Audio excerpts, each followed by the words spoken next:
हरे कृष्णा। सनातन धर्म की परंपरा में वर्ष भर अनेक व्रत और पर्व आते हैं, लेकिन इनमें से कुछ तिथियां ऐसी होती हैं जिन्हें अत्यंत पवित्र और विशेष फलदायी माना गया है।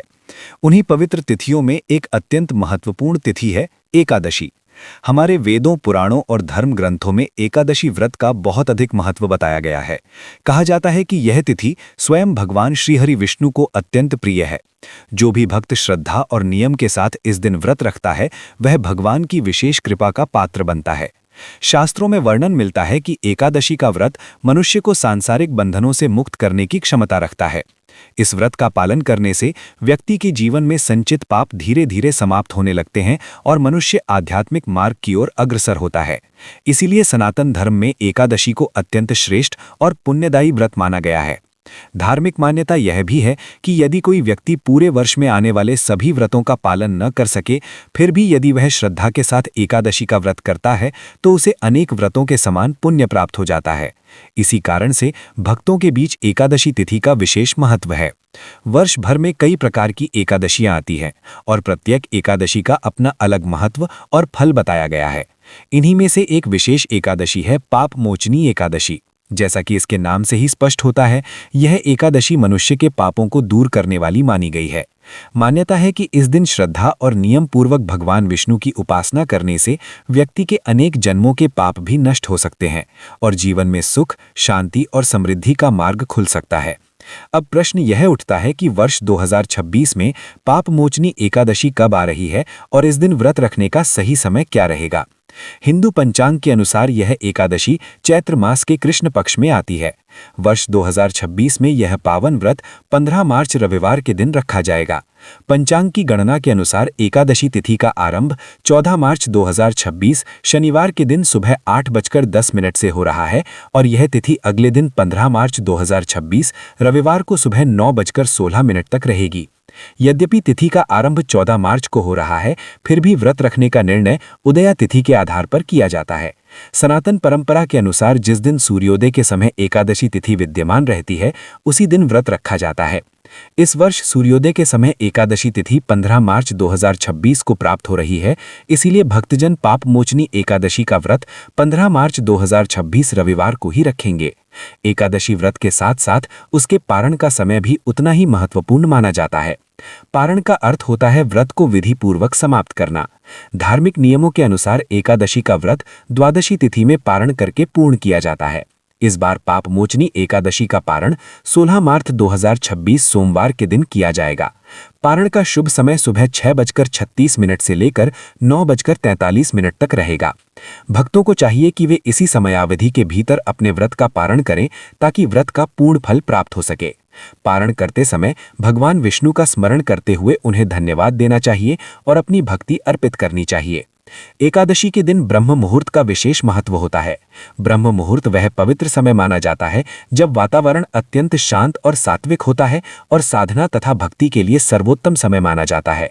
इस दिन ब्रह्म मुहूर्त का समय प्रातः 4:55 से लेकर 5:43 तक रहेगा।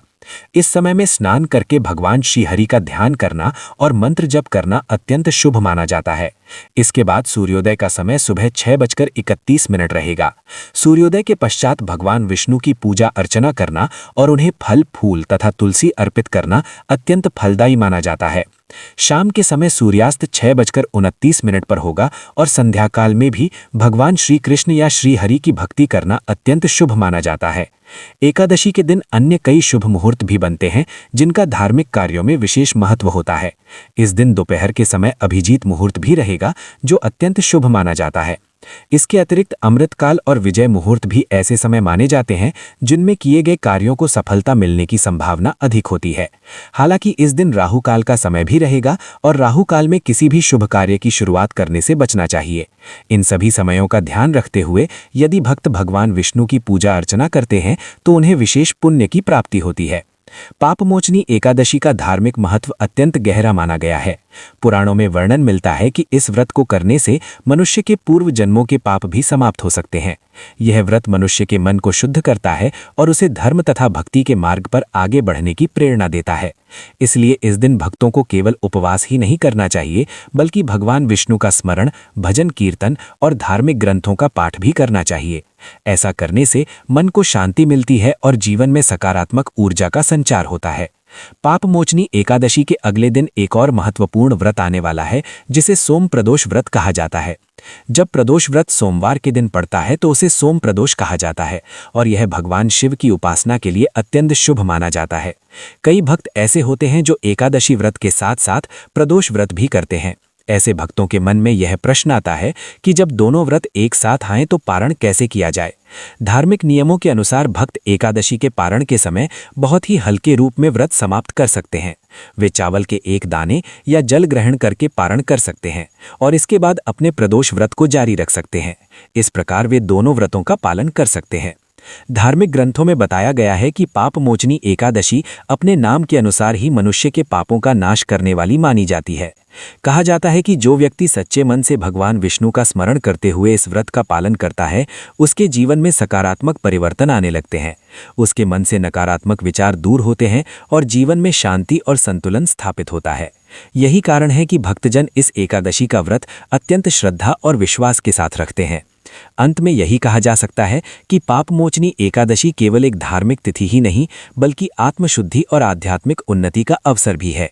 इस दिन किया गया व्रत, पूजा और भगवान का स्मरण मनुष्य को आंतरिक शांति प्रदान करता है और उसे धर्म के मार्ग पर आगे बढ़ने की प्रेरणा देता है।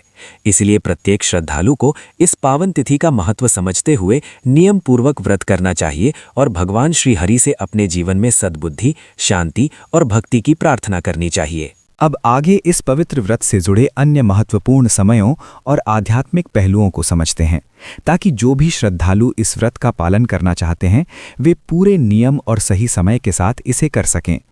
पापमोचनी एकादशी के दिन दिनचर्या को थोड़ा संयमित और भगवान की भक्ति में समर्पित रखना विशेष फलदायी माना गया है।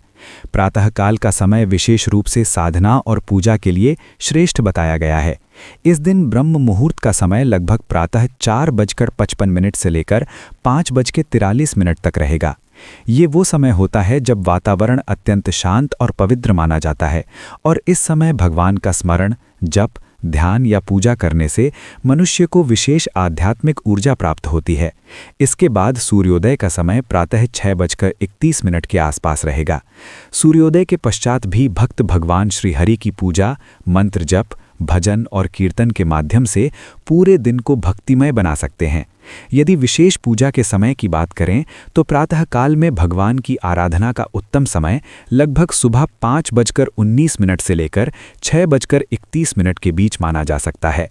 इस समय भक्त स्नान आदि करके भगवान विष्णु या श्री कृष्ण की पूजा कर सकते हैं, तुलसी पत्र अर्पित कर सकते हैं और अपने व्रत को भगवान को समर्पित करते हुए उनसे कृपा और भक्ति की प्रार्थना कर सकते हैं।